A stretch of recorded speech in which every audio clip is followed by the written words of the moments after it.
We could have an entire podcast about YouTube comments. I experienced that myself. I thought when I first started my channel, I was like, I'm going to read every comment because they deserve to be read. And they do. They really do. But a couple of my videos have gotten quite a few views, but it's not the views so much as the topic, the subject matter makes people want to comment. And I just can't read them all. In fact, I can't even click the little heart. There's so many of them. I can't even click the little heart on all of them. It's exhausting. And so I do a few a day. You know, I'm working through a backlog, but man, there's probably been an entire book written already in my comments that, you know, I could just bind them all together into book form and publish them. And it would be an interesting read. Yeah. No, like you like hit the nail on the head. They deserve to like every, because you gotta think about it. These are people who like not only stopped during their day, but they stopped to watch and then think deeply about what you just created. You know, it's like yeah, it blows my mind. And spent a half hour typing it out on YouTube, no less. Yeah, it actually blows my mind. I can't read them all. That's just it's impossible to do. So I try, I continue, but that dream died. It's the reality set in. No, I cannot read them all. One thing I do though is I've got the Discord server, and I always tell people, come to the Discord server, talk directly to me. We'll chat about anything and everything. It's just easier to interact with people on Discord than it is in YouTube comments. Just the way it's designed, and people do, and we have great conversations over there about anything and everything. That's awesome.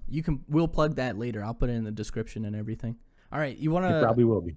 Yeah, moving right along. There are a lot of small Monster Hunter creators on YouTube right now, and a lot of them doing a lot of good things. Yeah, I've come in contact with a lot of small creators who are like absolutely fantastic. I know when I first like got into making Monster Hunter videos, because I had been on YouTube before. Right. Oh my gosh, a long time.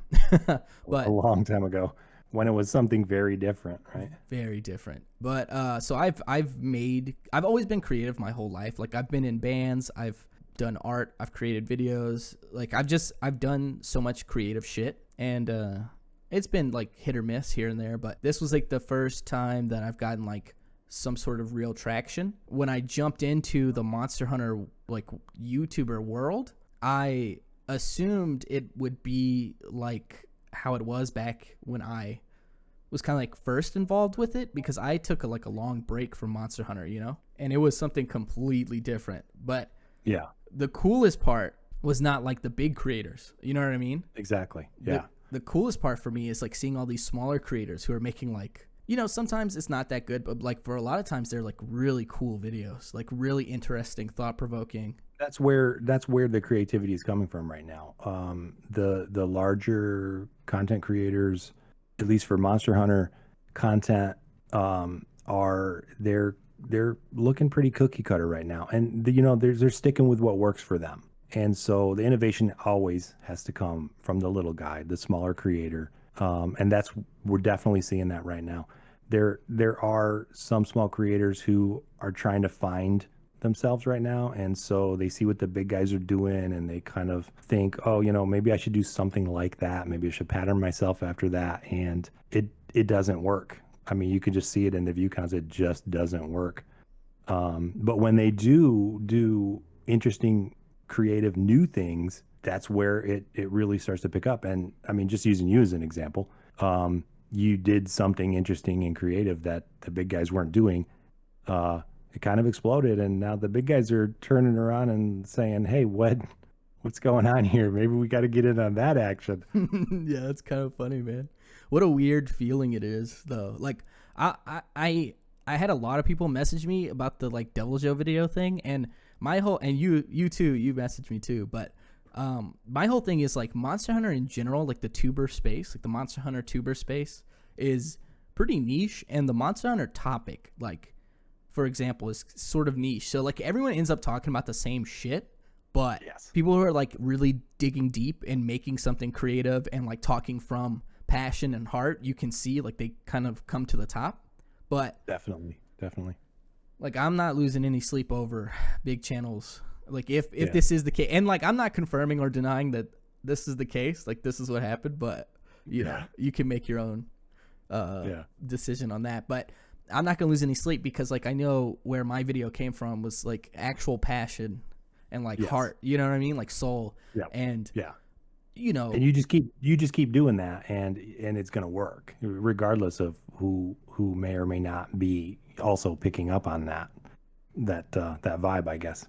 yeah, like I think, man, the whole word like content creation has like muddled the waters. I think Yeah. like Yeah.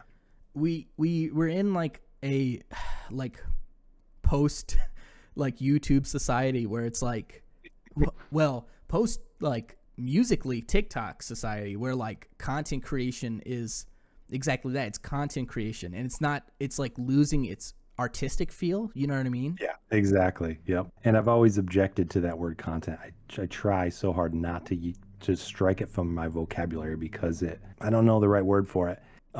It commodifies it, I guess is the word I'm looking for. Yeah. And so your video is not art. It's not um, a thing that you did. It's not something you created. It's just content. It's something to fill up space. Right. Like when you use that word content, that's what content is. You put something there to fill up space, and so it just rips away any of the humanity from it. Yeah, I feel like I think that's the type of world we're living in when it comes to like create the creator space. Is like you see people who are like, and there's nothing wrong with monetization, but you see people who are focusing directly on monetization, and it's like Yeah. just becomes like a content mill, like you said. And I think like Yeah. I use the word content just because like content creator, whatever. Like I use it. It's Just creator is a great word. Yeah. Because you're creating something. Like artist. Right. That's kind of a cheesy word. So we came up with this word creator. You're creating something. You're creating something that we don't traditionally have a word for, like artist or musician or something. So we use this kind of generic word creator, but it's come into its own with a special meaning, and it's you create stuff for the internet. Basically, that's what a creator is now. Whether it's a web page, whether it's websites or videos or music, if it's distributed on the internet and you're making it, then you are a creator. I think just art is fun. Like artist is fine. Like I really do think Yeah. video creation is art. Absolutely is. Yeah. Yeah. Yeah. And I think like I hate the idea of the word, but it's like whatever. I just use it. Who cares? Who gives Yeah. a shit? Yeah. But I see video creation as art, and they're like there's different forms of art, right? Like you have people who make really quick, short, funny stuff. You have people who make informative stuff. Like you have people who like farm drama, and then you have people who create a story with drama. And like you can tell those channels Yep. apart. You know what I mean? But Yeah, definitely. even that's art, you know? And then you have people who just create, like, there's no question that it's art. Over this last week, I have